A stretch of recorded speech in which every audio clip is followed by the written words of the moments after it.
8 थारिखआव कख्लाबारि समस्थियाव मन्थु बर'नि हाबा जानो थांगासिनो दङ आरो बे हाबाया बिटिआरनि गासैबो समस्थिनिसाय बयनिसायबो देरसिन हाबा जानो थांगासिनो दङ।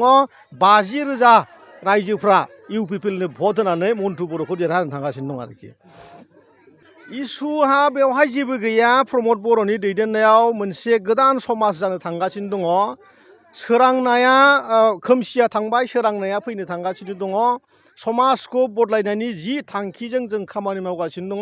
रायजोआ जोंनि हाबाफारिखौ नुदों, रायजोआ जोंखौ अनदों, बिसास होदों जे माने जों जि बिसास होदों जे मोनसे फैगौ समाव जोंनि बिटिआर हालामखौ मालाय हादोरफोर बायदि सबनिसायबो साबसिन हामसिन हादोर खालामनायनि जि सिमां बेवहाय बयबो बाहागो लानो आगबारिना फैदों आरोखि।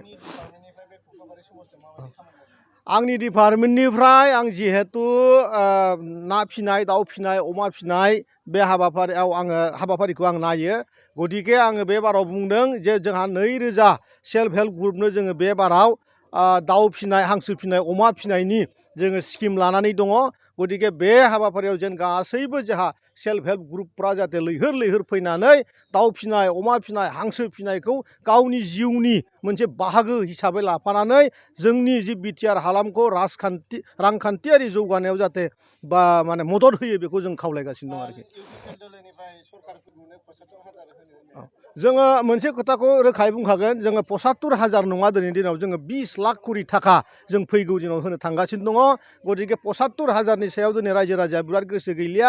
20 लाख थाखा करि जोङो 10टा सेल्फ हेल्प ग्रुपनो क्लास्टार खालामनानै होनो थांगासिनो दङ। बेवहाय रायजोफ्रा बिराद इन्टारेस्ट आरो सेल्फ हेल्पफ्राबो दिनै लैहोर लैहोर बे हाबाफारियाव बाहागो लागासिनो दङ। जोंहा माने होनाय खोथा माखासेखौ जोङो रोखायैनो माने मोगथां महर होनो थाखाय जोङो बे खामानिखौ मावनो थांगासिनो दं। प्रमिला रानि बायदेवा गोबां माने बैसो जानाय आइजो।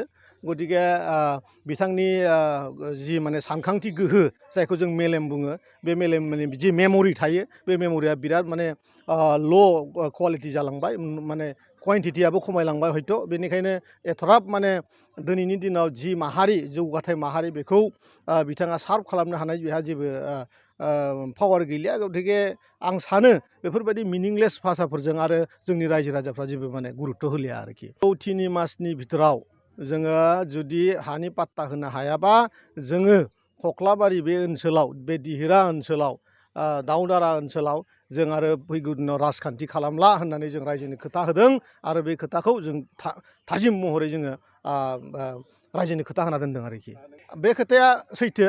फैगौ दिनाव जुदि इउपिपिएलआ जोङो खोथा होनायखौ खोथा रोखोम जुदि जों मावलांनो हायाबा आंबो बे दोलोखौ नागारगोन, बे खोथाया सैथो।